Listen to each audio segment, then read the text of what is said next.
Okay. Uh, Good morning, and I welcome you all in our today's session. So today we will be talking about key concepts of philosophy of Aristotle.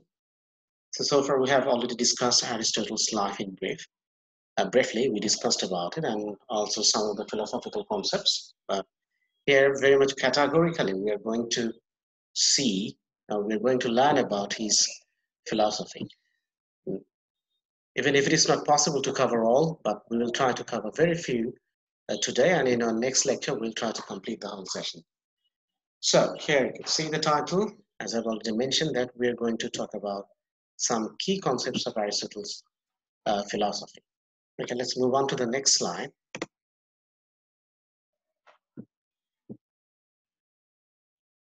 Now here, as you can see,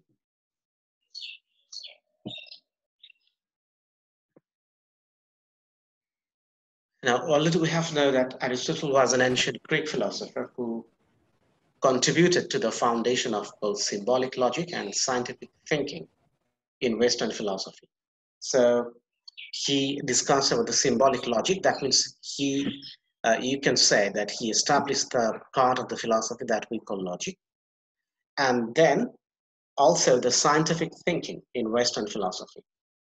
As you know, his mentor, his teacher, Plato, he was more, you can say, idealistic. It was based on ideas. But Aristotle actually, he deviated from his master's thought process, or the way actually his master used to think. Rather, actually, he went for which is more empirical or more scientific. So here you can see uh, that it says that he also made advances in the branch of philosophy known as metaphysics. We know that already. And moving away from the idealism of his mentor Plato to a more empirical and less mystical view of the nature of reality. So as we can see that Plato actually he had a kind of mystical view about the whole universe. That's why actually he tried to introduce the utopia and also different other philosophies. And all these philosophies, most of these philosophies of Plato's, they were based on ideas. But Aristotle, he moved away from it and then he tried to explain the natural phenomenon more scientifically. That means his approach to philosophy, it was very scientific. Now, in the next slide, as you can see, Aristotle was the first philosopher to seriously advance a theory of virtue ethics. So he established this branch of philosophy and he discussed about it that we call virtue ethics, which remains one of the three major schools of ethical thought taken most seriously by contemporary philosophers. So ethical thought taken most seriously by contemporary philosophers. So the three major, we'll be talking about it in a while, so just bear with me. So with all these contributions, he may have been the single most important philosopher in history until at least the late 18th century. So until at least the late 18th century, that we know that is the time of medieval philosophy, and as well as that is also the time of Renaissance in Europe. So before the Renaissance in Europe, or before that time, as you can see that he was considered to be the most important philosophical figure in the history of Western philosophy. Now, now Aristotle's philosophy through history. Now let's see how his philosophy actually developed through history. As a young man, Aristotle studied at Plato's school, we know that, and remained there until Plato's death. Afterward, he served as a tutor to Alexander the Great, a fact about his past that hurt his standing with many people once Alexander began to conquer the majority of the known world. So actually, he wasn't happy with that idea that actually with the fact that he had a relation with Alexander the Great because of that he had to face problems. And but He's also very famous because of these two, that he taught philosophy to Alexander the Great. Then, like his mentor Plato, most of Aristotle's work was lost initially. So we know that Plato's works, we can find the very few of his works exist. Similarly, Aristotle's most of his works are not found. Some of his works that we can see in present days. Unlike Plato, his actual works were never recovered, and instead we only have class notes from his students to give us an idea of what Aristotle's views and beliefs actually were. So how did we come to know about Aristotle and his works? We came to know about it through his students' class notes. So while actually he was teaching in his school that we call Lyceum, there his students, they took notes while actually Aristotle was giving them lectures. And those notes, some of those notes, those survived. And from there, we came to know about Aristotle's works and philosophy. Now, during the medieval period, his work was initially shunned by contemporary philosophers because of their primary concern with theological questions. The views of Plato and the later philosopher Plotinus were just more compatible with Christianity than the scientific and essentially pagan views of Aristotle. That changed when St. Thomas Aquinas synthesized Aristotle's views with his own Catholic theology, reintroducing Aristotelian philosophy to the world and establishing the foundation for the scientific advances of the Enlightenment. Now, this is an interesting fact that you can say, that in the medieval period, we have seen that his works, Aristotle's works, especially in the medieval period, that means in 17th and 18th century, at that time, his works were not appreciated in that way. And his works considered to be pagan or heathenic.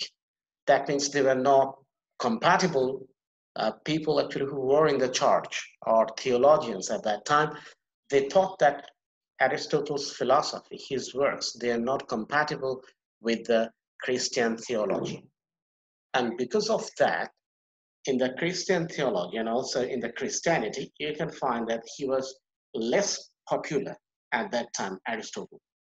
But later on, Saint Thomas Aquinas is one of prominent philosophers of medieval age, a medieval philosophy of that time.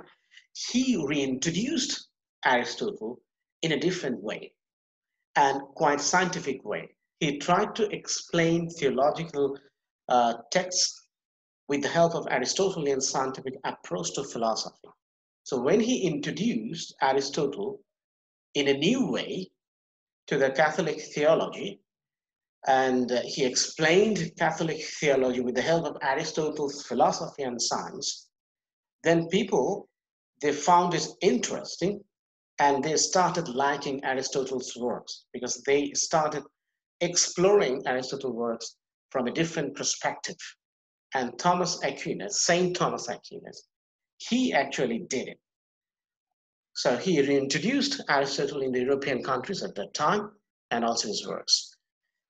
Okay, and thus actually you can say in the medieval period, the later time or later period of philosophy, or you can say the development of,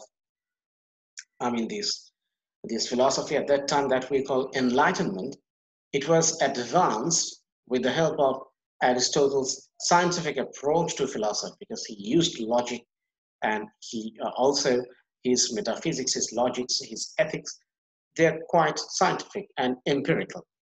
And then St. Thomas Aquinas and philosophers of that time, after St. Thomas, he reintroduced Aristotle to the European people at that time. They also found him very useful, quite useful, to explain their philosophy or theology of that time. Do you understand what I'm saying here? Is that clear? Sir? Yes. Do you have any question? Yes, sir. Okay, go on. Sir, here Plato's thinking way was scientific. No, I Plato's mean, thinking his what? Okay, okay, you finish first, then I'll comment on. Yeah. yes, sir. Here I have complication to understand that is Plato was, I mean, is there was there paganism or scientific? Christianity. I mean, scientific thought. He was grew with scientific thought or Christianity. I mean, religious thought. Okay. Actually, we are talking about Aristotle. Okay. Plato actually Oh, he was yes, an sorry, sir. no problem. He was an idealist, but here Aristotle's philosophy it was considered to be pagan. It wasn't. You can say it was not something which is compatible with Christianity. So the theologians, the Christian theologians of that time, they found it not okay. They found it that it wasn't. I mean, Aristotle's philosophy or his approach to philosophy or education or ethics or you can say happiness, all these things, they were not suitable for Christianity. So that's why they didn't take it. And at that time, Aristotle, he wasn't popular and philosophical texts, these were not read that much. But Saint Thomas Aquinas, he is a philosopher and also and he was a churchman. That means he was a theologian, Christian theologian. But he found that Aristotle's philosophy and his scientific approach to philosophy and life, it was quite useful for explaining Christian theology. So he reintroduced Aristotle in a different way to the Christian community of that time. Then later on, his popularity actually it got some acceleration, and people used to people come to know about him, and also they got used to his philosophies in explaining Christian theology of that time. Is that clear? Was it okay? Yes, sir. Yes, sir. So first, they didn't find it useful, but later on, when Thomas Aquinas, he explained it in a different way, then they started understanding Aristotle's philosophy and also uh, the usefulness of his philosophy in explaining Christian theology. So that was the idea. Okay. Now, just for our understanding that what is metaphysics, because it will come again and again, this phrase is, this word is there. Metaphysics is the study of abstract philosophical concepts such as time, space, being, knowing, cause, mind, and matter, then potentiality and actuality. So you see, these are the abstract philosophical concepts. That what do you mean by time? What do you understand by space? What is being? That means what do you mean by our existence? What is knowing? What is knowledge? And then what is cause and effect? What is mind? What is matter? What is potentiality? What is actuality? So when you try to philosophize these things, I mean, beyond the scientific explanation, then it becomes metaphysics. That means beyond the physical explanation of these things. So that's actually called metaphysics, just for your basic understanding. It is something which is abstract. Okay, now science, metaphysics, and logic. So these are the three things which are very important for Aristotle's philosophy to understand Aristotle's philosophy. Now here you see, Aristotle rejected the idea of Plato's theory of the forms, which is stated that the idealized essence of an object existed apart from that object. Plato thought that physical things were representations of idealized perfect forms that existed on another plane of reality. If you can remember that we talked about it when actually we were discussing about Plato's philosophy, there you see that Plato actually he talked about a kind of ideal forms of everything.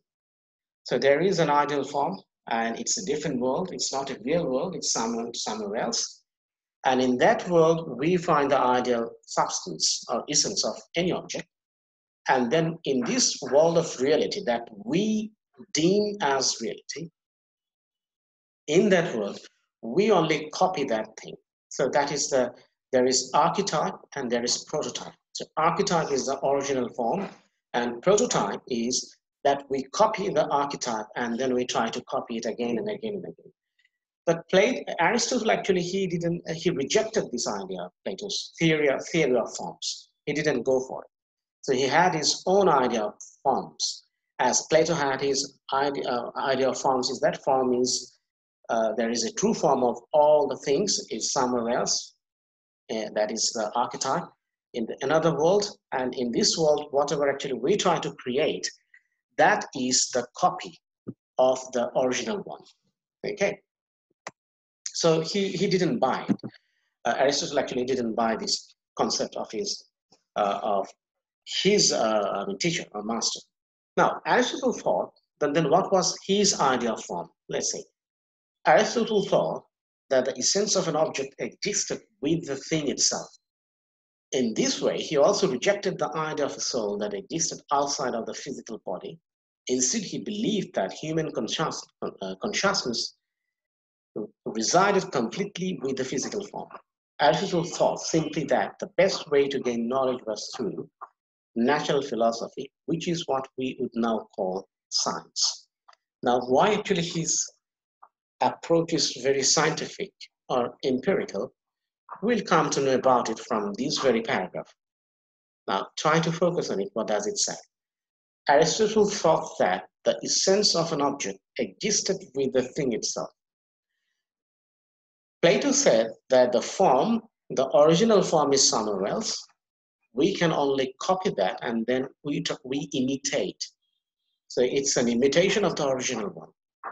But Aristotle says that the essence of an object existed with the thing itself. That means if you see a man, then that man is the essence of himself. That is the essence. There is nothing called archetype somewhere else. This is the man. That's the only thing. That's the only piece, only copy. There is no original and there is no copy. That's the original, that's the copy, that's it. It ends there. So that's what he said, the essence of an object existed with the thing itself. So the thing itself is the essence. In this way, he also rejected the idea of a soul that existed outside of the physical body.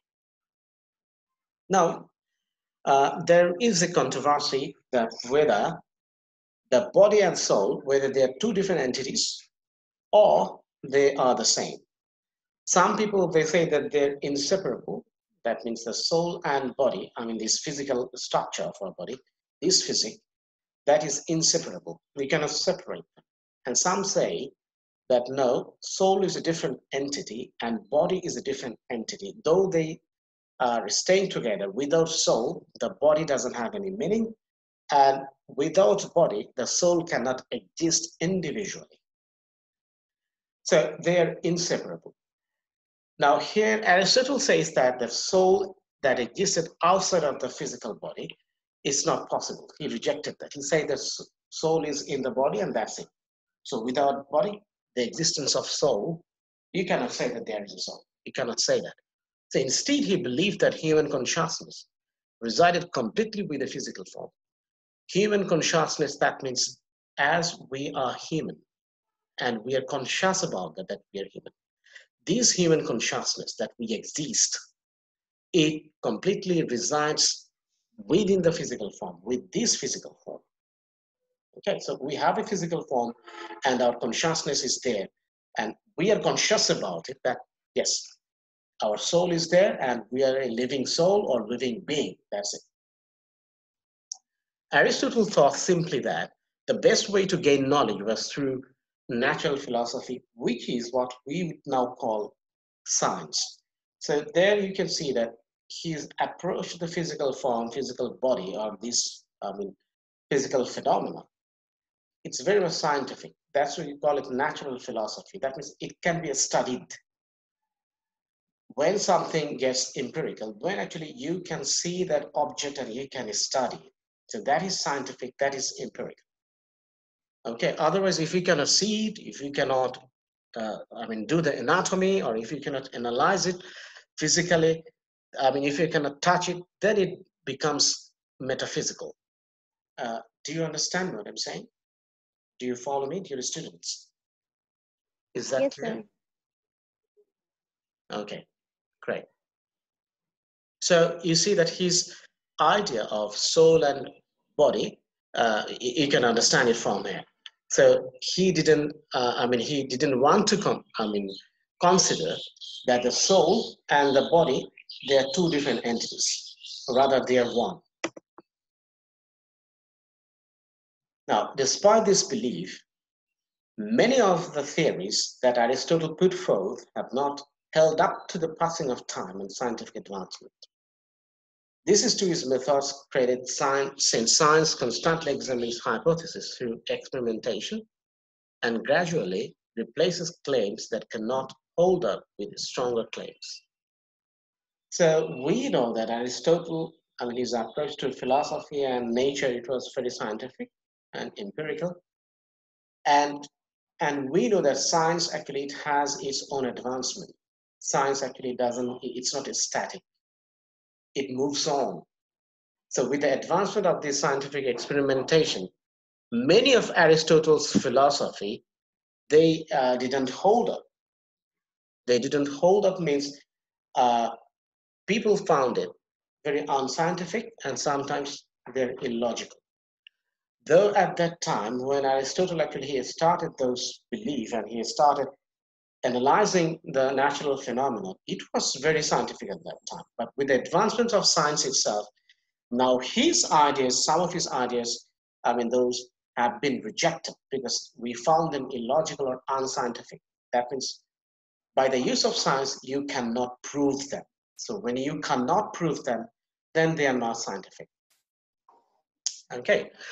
So some of his hypotheses, that's why actually we can see in today's modern world, we can see that they simply can't hold up as a fact. So that is the problem. So some of Aristotle's belief or his philosophies, which are not applicable in today's time. But as the beginning of philosophy and science, that is okay, because we have learned a lot from those things, because he has started this scientific experimentation and this scientific approach to the life and philosophy and natural phenomena, or you can say the physical world. Now, the 5 classical elements and the 4 causes. Now, we can say that Aristotle, he actually, you can see that all the elements that we see, he categorized them into 5 different types. Okay, and also he talked about 4 different causes. Now, what are those 5 classical elements? That means those elements are everywhere, and the earth or this universe, it is constructed or created with the help of those 5 essential elements or classical elements, what you could say. What are those? One is earth, fire, air, water, and ether. So you can see earth, fire, air, water, and ether. So ether is new, but I know that you have heard about it, this word. But earth, fire, air, and water, we are familiar with these 4 elements or components, but ether, in a sense, that is new. Then what is it? We'll come to know about it later on. Now here you see, Aristotle is also famous for his 4 causes, which explain the nature of change in an object. So he is also famous for 4 causes. And these 4 causes which explain the nature of change in an object. That how an object, it will be transformed into something else, or how actually an object will be changed, and what are those causes. So he explained it here. So these are the 4 causes. For this, we will see change in an object. Okay, the first one is material cause, is what it is actually made of. So first of all is the essence, or you can say the components of the ingredient that an object is made of. So that is the first thing that will cause the change. Then its formal cause is how that matter is arranged. The formal cause is how that matter is arranged. You see, it's too scientific. First of all, the matter itself or the component itself, and then how this component, it has been arranged in that particular object. And then its efficient cause is where it came from. Then the origin of that particular element or the origin of the object, that also matters because it also causes change in an object. And then finally you have its final cause, it is its purpose. That what is the purpose of that particular object? Why do we need that object? So depending on its purpose or objective or goal, also an object will change with the course of time. So here we can see the material, that is what is it made of, the component, and also how the component it has been organized or structured in that particular object, that also causes change in an object. And also the the origin of that object, the efficient cause, that is where it came from, that also causes the change in an object. And also the purpose of the objective of that object, that will also cause a change in an object. Okay, so for what I've discussed here, these 5 classical elements and 4 causes, are they clear? Do you need more explanation? Are they clear? Or do you have any question? Hello? Do you have any question? Masood, can you hear me? Yes, sir. Okay, so do you have any question? No, sir. So you have understood what are the 5 elements, classical elements, and also the 4 causes that cause the change in an object. Yes. Yes, please. Who is that? Sir, ether. This word is, it is difficult to me. Okay, I'll come to that later. Just wait. Just wait for a minute. I'll explain that. Okay, sir. Don't worry. Now here, just take a look at it. Actually, with this slide, we will conclude our today's lecture because we are running out of time. And after that, after completing this slide, then I will take questions from you. Okay, now you see here Aristotle's 5 elements, that is air, that is wet and hot. And then we have fire, which is hot and dry. And then we have water, which is cold and wet. And then we have earth, which is dry and cold. So you can see the characteristics of these 5 classical or essential elements that Aristotle is talking about. You can see those here. So the air, fire, water, earth, and lastly we have ether.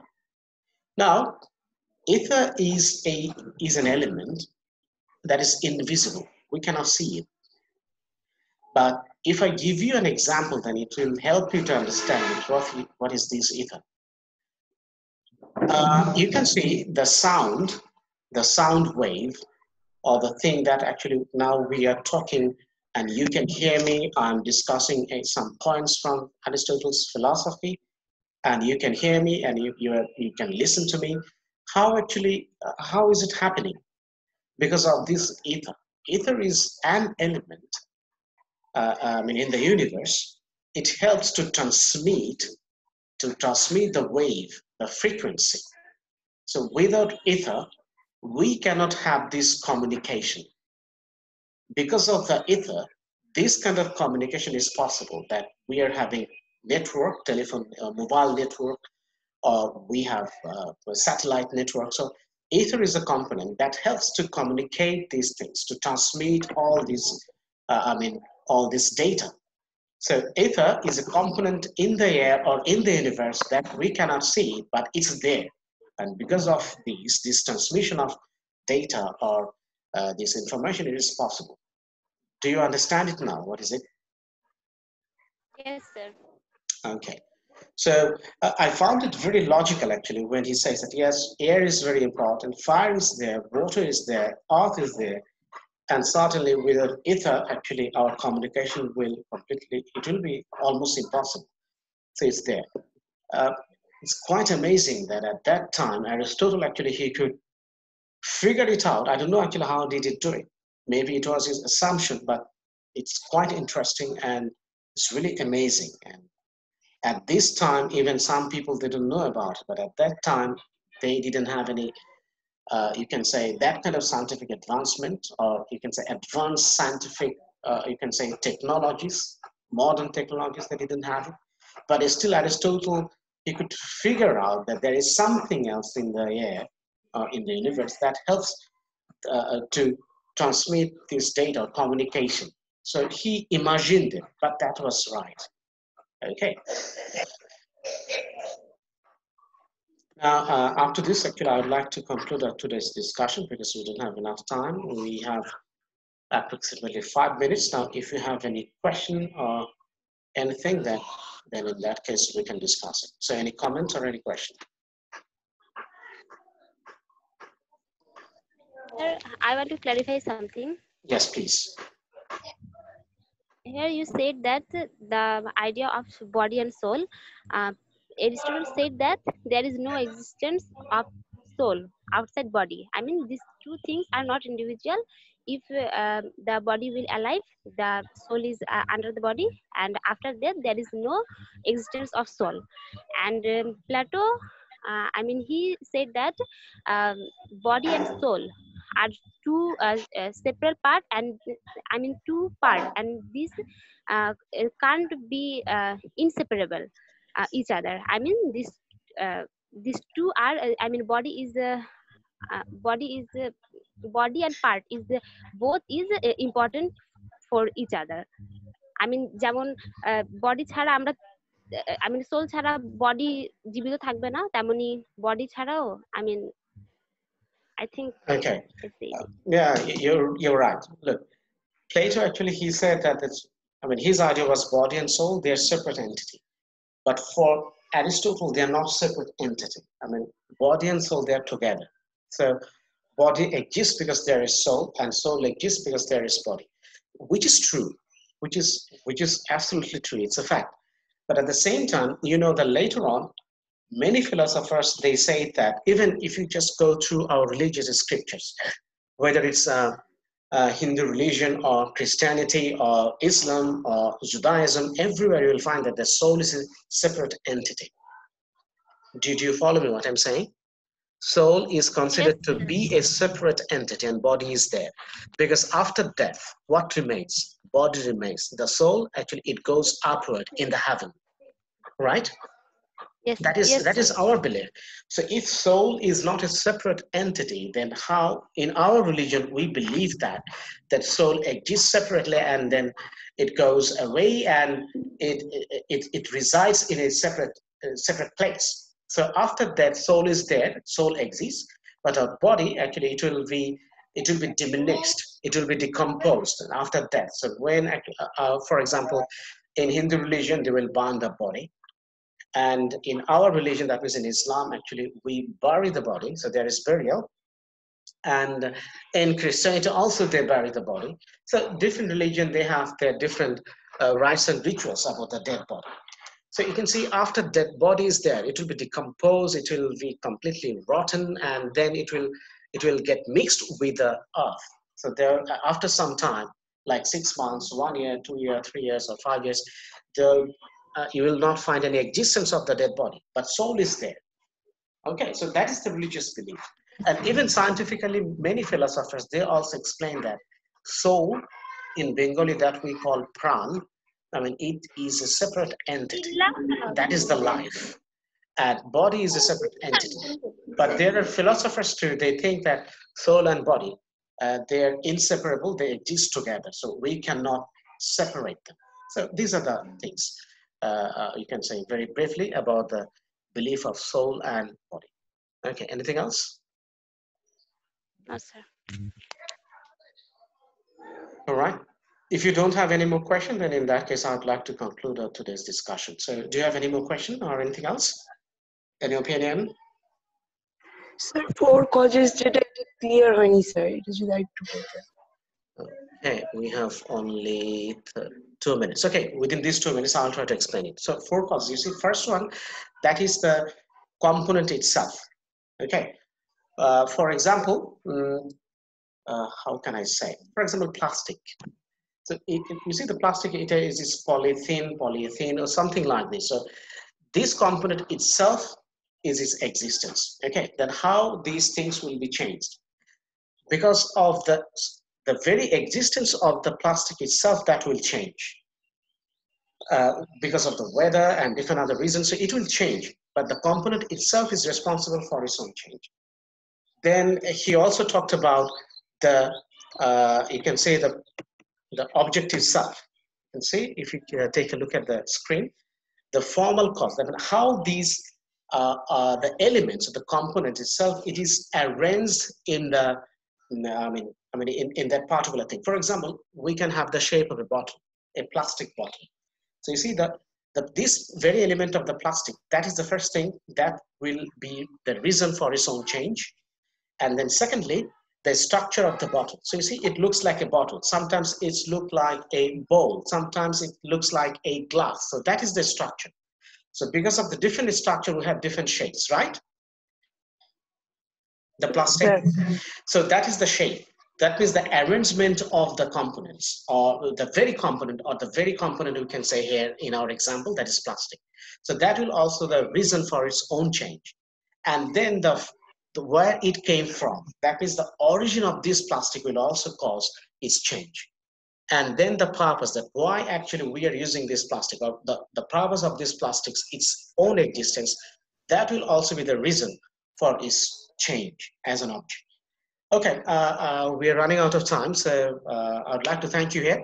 And if you have more problem with these things, these 4 causes and also these 5 elements, in our next lecture, inshallah, we'll talk about it. Okay? Okay, sir. All right. Thank you very much. Thank you all for your participation and your cooperation. Okay. Assalamu alaikum. Walaikum Assalam. Take care of yourself and talk to you next time.